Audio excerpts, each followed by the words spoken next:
ഗാസയിൽ നിന്ന് പാലസ്തീനികളെ കുടിയിറക്കുന്നതിൽ ഉറച്ച നിലപാടുമായി വീണ്ടും ഡൊണാൾഡ് ട്രംപ്. നേരത്തെ ഗാസയിൽ നിന്നുള്ള പാലസ്തീനികളെ ജോർദാനിലേക്കും ഈജിപ്തിലേക്കും മാറ്റി പാർപ്പിക്കണമെന്ന നിർദ്ദേശം ഡൊണാൾഡ് ട്രംപ് മുന്നോട്ട് വച്ചിരുന്നു. ഇതിനെതിരെ രണ്ടു രാജ്യങ്ങളും നിലപാടെടുത്തതിന് പിന്നാലെയാണ് അവരെ കൊണ്ട് അത് ചെയ്യിപ്പിക്കുമെന്ന കർശന നിർദ്ദേശവുമായി നിലപാടുമായി ട്രംപ് രംഗത്ത് വന്നിരിക്കുന്നത്. ഗാസയിൽ നിന്ന് പാലസ്തീനികളെ പൂർണ്ണമായും കുടിയിറക്കുക, ഗാസയിലെ എന്നേക്കുമായുള്ള സമാധാന അന്തരീക്ഷത്തിന് ഏറ്റവും പ്രധാനപ്പെട്ട മാർഗം അതുമാത്രമേ ഉള്ളൂ എന്ന് ഡൊണാൾഡ് ട്രംപ് പലതവണ വ്യക്തമാക്കിയിരിക്കുന്നു. ഇപ്പോൾ ഇതാ ജോർദാന് പിന്നാലെ ഈജിപ്തിൻ്റെ president Abdul Fattah al Sisi തന്നെ ട്രംപിൻ്റെ നിലപാടിനെ തള്ളി രംഗത്ത് വന്നിരിക്കുന്നു. മാനുഷികമായ പരിഗണന പോലുമില്ലാതെ ഗാസയിൽ നിന്നും പാലസ്തീനികളെ കുടിയൊഴിപ്പിക്കുന്നത് അംഗീകരിക്കാനാകില്ല എന്നാണ് അൽ സിസി വ്യക്തമാക്കിയിരിക്കുന്നത്. അതുമാത്രവുമല്ല, ഗാസയിലെ പാലസ്തീനികളെ ചുമക്കേണ്ട കാര്യം തങ്ങൾക്കില്ലെന്നും ഈജിപ്ഷ്യൻ ജനത പാലസ്തീനികളെ സ്വീകരിക്കുന്നതിന് എതിരാണെന്നും ഈജിപ്റ്റ് പ്രസിഡന്റ് വ്യക്തമാക്കുകയാണ്. ഇതിന് ശേഷമാണ് വൈറ്റ് ഹൗസിൽ മാധ്യമപ്രവർത്തകരുടെ ചോദ്യത്തിന് അത് നടക്കുമെന്ന് ട്രംപ് വ്യക്തമാക്കുന്നത്. ഈജിപ്റ്റ്, ജോർദാൻ അടക്കമുള്ള രാജ്യങ്ങളുടെ ഭരണാധികാരികൾ ട്രംപിൻ്റെ നിലപാടിനെ തള്ളിക്കളഞ്ഞു. ഈജിപ്തും അതുപോലെ തന്നെ ജോർദാനും പാലസ്തീനികളെ സ്വീകരിക്കാൻ തയ്യാറല്ല എന്ന് വ്യക്തമാക്കിയിട്ടുണ്ടല്ലോ. എന്താണ് ഇനിയുള്ള നിലപാടെന്നതായിരുന്നു മാധ്യമപ്രവർത്തകരുടെ ചോദ്യം. അതിന് ട്രംപ് പറഞ്ഞ മറുപടി ദേ ക്യാൻ ഡു ഇറ്റ് എന്നാണ്. അവരത് ചെയ്തിരിക്കും. ഞങ്ങൾ അവർക്ക് വേണ്ടി നിരവധി കാര്യങ്ങൾ ചെയ്തു, അതുകൊണ്ട് തന്നെ അവർ ഞങ്ങൾക്ക് വേണ്ടി ഇക്കാര്യവും ചെയ്യും. അതിനർത്ഥം രണ്ട് അർത്ഥങ്ങളുണ്ട്. ഒന്ന്, സമ്മർദ്ദം ചെലുത്തി ജോർദാനെ കൊണ്ടും ഈജിപ്തിനെ കൊണ്ടും പാലസ്തീനികളെ അവരുടെ രാജ്യങ്ങളിൽ താമസിപ്പിക്കാൻ നിർബന്ധിപ്പിക്കാം. അല്ലാത്ത പക്ഷം ഭീഷണിയുടെയോ അല്ലെങ്കിൽ അന്താരാഷ്ട്ര സമ്മർദ്ദത്തിൻ്റെയോ അടിസ്ഥാനത്തിൽ പാലസ്തീനികളെ സ്വീകരിക്കാൻ ഇരു രാജ്യങ്ങളെയും നിർബന്ധിതരാക്കാം. ഇതാണ് ട്രംപിൻ്റെ ഏറ്റവും പ്രധാനപ്പെട്ട ഐഡിയ. ഒരു കാര്യം വളരെ വ്യക്തമാണ്, ഇസ്രായേലിന് വേണ്ടി ഗാസയിലെ പാലസ്തീനികളെ മുഴുവൻ അവിടെ നിന്ന് മാറ്റാൻ അമേരിക്ക തീരുമാനിച്ചിരിക്കുന്നു. ട്രംപിൻ്റെ വലിയ ഒരു ഓപ്പറേഷൻ, വലിയൊരു പദ്ധതി ഇതിൻ്റെ പിന്നിലുണ്ട് എന്നുള്ളതും വ്യക്തമാണ്. അമേരിക്കൻ പ്രസിഡൻ്റായി ചുമതലയേറ്റതിന് പിന്നാലെ എടുത്ത ആദ്യ തീരുമാനങ്ങൾ ഒന്ന് എന്നത് ഗാസയിലെ പാലസ്തീനികളെ അവിടെ നിന്ന് മാറ്റുക എന്നതായിരുന്നു. അതിന് ട്രംപ് മുന്നോട്ട് വെച്ച ആദ്യത്തെ ഒരു നിർദ്ദേശം ഇന്തോനേഷ്യയുടെ ഭാഗമായിട്ടുള്ള ഒരു ദ്വീപ് വിലയ്ക്ക് വാങ്ങുക. ഇന്തോനേഷ്യയ്ക്ക് വലിയൊരു തുക കൊടുത്തുകൊണ്ട് ആ ദ്വീപ് വിലയ്ക്ക് വാങ്ങുകയും വൻതോതിൽ ജനവാസം, ചെറിയ തോതിൽ മാത്രം ജനവാസമുള്ള എന്നാൽ വലിയ സാധ്യതകളുള്ള കൃഷിക്കും മറ്റ് അനുയോജ്യമായ സാഹചര്യങ്ങളുള്ള ഒരു ദ്വീപ്, ആ ദ്വീപിലേക്ക് 20 ലക്ഷത്തോളം വരുന്ന പാലസ്തീനികളെ ഗാസയിൽ നിന്ന് മാറ്റുക. ഇതായിരുന്നു ട്രംപ് ആദ്യം മുന്നോട്ട് വെച്ച ഒരു ഐഡിയ, ഒരു പദ്ധതി. എന്നാൽ പിന്നാലെ പൊടുന്നനെയാണ് ആ പദ്ധതിയിൽ നിന്ന് പിന്മാറി ഗാസയിലെ പാലസ്തീനികളെ തൊട്ടടുത്തുള്ള അയൽ അറബ് രാജ്യങ്ങളിലേക്ക്, പ്രധാനമായും ജോർദാനും ഈജിപ്തിലുമൊക്കെ ആയിട്ട് മാറ്റിപ്പാർപ്പിക്കുക. അതിനുശേഷം 10-15 വർഷം എടുത്തുകൊണ്ട് ഗാസയെ പുനർനിർമ്മിക്കുക. ഗാസയെ പുനർനിർമ്മിക്കാനുള്ള വലിയ നിക്ഷേപങ്ങളും പദ്ധതികളും അമേരിക്ക തന്നെ നടപ്പാക്കുമെന്നും ട്രംപ് വ്യക്തമാക്കിയിരുന്നു. അങ്ങനെ ഗാസയെ പുനർനിർമ്മിച്ച ശേഷം വേണമെങ്കിൽ ഈ ജോർദാനും ഈജിപ്തുമൊക്കെ സ്വീകരിച്ച പാലസ്തീനികൾക്ക് തിരികെ വരാം. പക്ഷേ അപ്പോഴും ട്രംപ് പറയുന്നൊരു കാര്യമുണ്ട്, ഇത് ഹ്രസ്വകാലത്തേക്കായിരിക്കില്ല, ചിലപ്പോൾ ഇത് ഒരു ദീർഘകാല പദ്ധതിയായിരിക്കും.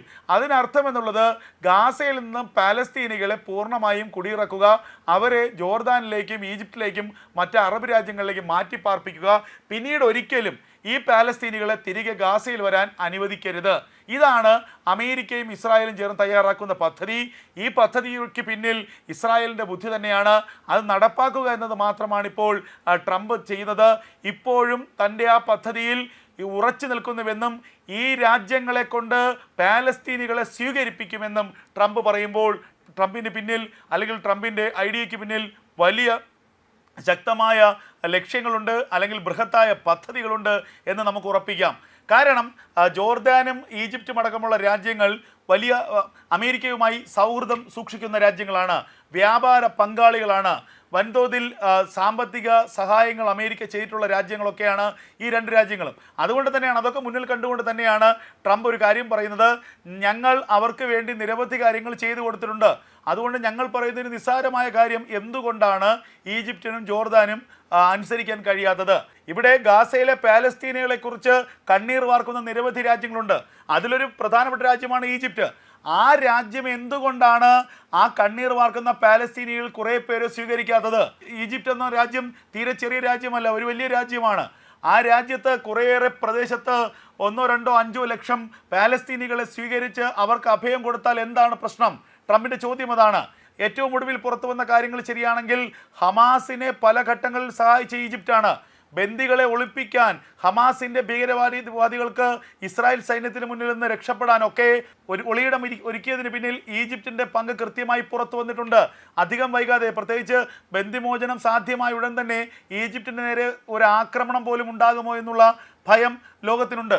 ഇപ്പോൾ ഇവിടെ നിലപാട് അമേരിക്ക കടുപ്പിക്കുന്നത് പോലും ഈജിപ്റ്റ് ഇക്കാര്യത്തിൽ എടുക്കുന്ന ഒരു തീരുമാനം എന്ത് എന്നറിയാനാണ്. ഈജിപ്തിനോട് വീണ്ടും ആവശ്യപ്പെടും, നിങ്ങൾ പാലസ്തീനികളിൽ കുറേ പേരെ സ്വീകരിക്കൂ. നിങ്ങളുടെ തൊട്ടയൽ രാജ്യമല്ലേ, നിങ്ങളല്ലേ ഈ പാലസ്തീനികളെ ഓർത്ത് കണ്ണീർ വാർത്തുകൊണ്ടിരുന്നത്. അവർ ഇസ്രായേലിനെതിരെ നിങ്ങൾ വലിയ വിമർശനങ്ങൾ ഉന്നയിച്ചില്ലേ? അത്രത്തോളം സ്നേഹം നിങ്ങൾക്ക് പാലസ്തീനികളോട് ഉണ്ടെങ്കിൽ എന്തുകൊണ്ടാണ് നിങ്ങൾക്ക് കുറേയേറെ പാലസ്തീനികളെ സ്വീകരിച്ചുകൂടാൻ കഴിയാത്തത്? അപ്പോൾ ഈ ചോദ്യം ഉന്നയിക്കപ്പെടുകയും പിന്നീട് അതൊരു വലിയ സമ്മർദ്ദതന്ത്രമായി മാറുകയും ചെയ്യും. ഏറ്റവും ഒടുവിൽ ചിലപ്പോൾ ബന്ദികളെ ഒളിപ്പിക്കാൻ ഇടം നൽകിയതിന് അമേരിക്കയും ഇസ്രായേലും ചേർന്ന് ഈജിപ്തിന് നേരെ ഒരു യുദ്ധം പ്രഖ്യാപിച്ചാൽ പോലും അത്ഭുതപ്പെടാനില്ല എന്നുള്ള വിവരങ്ങളാണ് അന്താരാഷ്ട്ര മാധ്യമങ്ങൾ തന്നെ നൽകുന്നത്.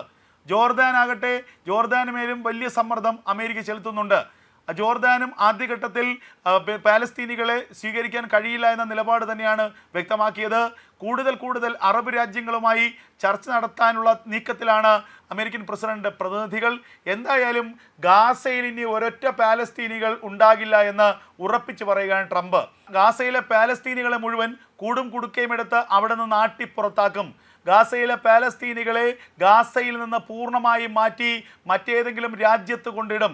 ഇനി ഇസ്രായേൽ അതിർത്തിയിൽ ഒരു സംഘർഷമുണ്ടാക്കാൻ, ഒരു പ്രശ്നം സൃഷ്ടിക്കാൻ ഗാസയിൽ ഹമാസ് അനുകൂലികൾ ഉണ്ടാകരുത്, പാലസ്തീനികൾ ഉണ്ടാകരുത്. ഇപ്പോൾ ബന്ദിമോചനത്തിന് പകരമായി 100 കണക്കിന് പാലസ്തീൻ തടവുകാരെ ഇസ്രായേൽ വിട്ടയക്കുന്നുണ്ട്. അതിനുശേഷം വലിയ ആഹ്ലാദ പ്രകടനമാണ് ഹമാസും പാലസ്തീനികളും ഒക്കെ നടത്തുന്നത്. അതുമാത്രമല്ല, ഗാസയുടെ തെരുവുകൾ വീണ്ടും ഹമാസിൻ്റെ നിയന്ത്രണത്തിലായി കഴിഞ്ഞു എന്നുള്ള വാർത്തകളും പുറത്തു വരുന്നു. പക്ഷേ ഇതൊരു താൽക്കാലികമായ ആഹ്ലാദം മാത്രമാണെന്നും ബന്ദിമോചനം പൂർണ്ണമായും സാധ്യമായാൽ തൊട്ടടുത്ത നിമിഷം വീണ്ടും ഗാസയിലേക്ക് ഇസ്രായേലിൻ്റെ അതിമാരകമായ പ്രഹരമുണ്ടാകുമെന്നുള്ളത് വ്യക്തമാണ്. ഈ ബന്ദിമോചനം കഴിയുന്നത് വരെ ഒന്ന് കാത്തിരിക്കുക മാത്രമാണ് ഇസ്രായേൽ ചെയ്യുന്നത്. അതിനുശേഷം പിന്നീട് വലിയ തോതിലുള്ള ആക്രമണം, ഒടുവിൽ ഗാസയിൽ നിന്ന് പൂർണ്ണമായും ഈ പാലസ്തീനികളെ കുടിയിറക്കി ഗാസയെ ശുദ്ധീകരിക്കുക എന്നുള്ള വലിയൊരു പദ്ധതിയിലേക്കാണ് ഇപ്പോൾ ഇസ്രായേൽ പോകുന്നത്. ആ പദ്ധതി നടപ്പാക്കുന്നതിന് ഇസ്രായേലിന് പിന്നിൽ പാറ പോലെ ഉറച്ചു നിൽക്കുകയാണ് ഡൊണാൾഡ് ട്രംപ് വീണ്ടും ആവർത്തിച്ച് പറയുന്നത് ജോർദാനും ഈജിപ്റ്റും മാത്രമല്ല, മറ്റു പല അറബ് രാജ്യങ്ങൾക്കും പാലസ്തീനികളെ സ്വീകരിക്കേണ്ടി വരും, പാലസ്തീനികൾക്ക് അഭയം കൊടുക്കേണ്ടി വരും, പാലസ്തീനികൾക്ക് കിടപ്പാടം നൽകേണ്ടി വരും. അങ്ങനെ പാലസ്തീനികളെ അറബ് രാജ്യങ്ങൾക്ക് വീതം വയ്ക്കുകയാണ്, അറബ് രാജ്യങ്ങൾക്കെല്ലാം വീതം വെച്ച് നൽകുകയാണ് ഇപ്പോൾ അമേരിക്ക ചെയ്യുന്നത്. ഇതോടുകൂടി ഗാസയിൽ സമാധാനം പുലരണം, ഗാസയിൽ ഇനിയൊരു പ്രശ്നം സൃഷ്ടിക്കാൻ ഹമാസിൻ്റെ സാന്നിധ്യം ഉണ്ടാകരുത് എന്ന വമ്പൻ സന്ദേശം തന്നെയാണ് ഇപ്പോൾ ഡൊണാൾഡ് ട്രംപ് ലോകത്തിന് നൽകുന്നത്.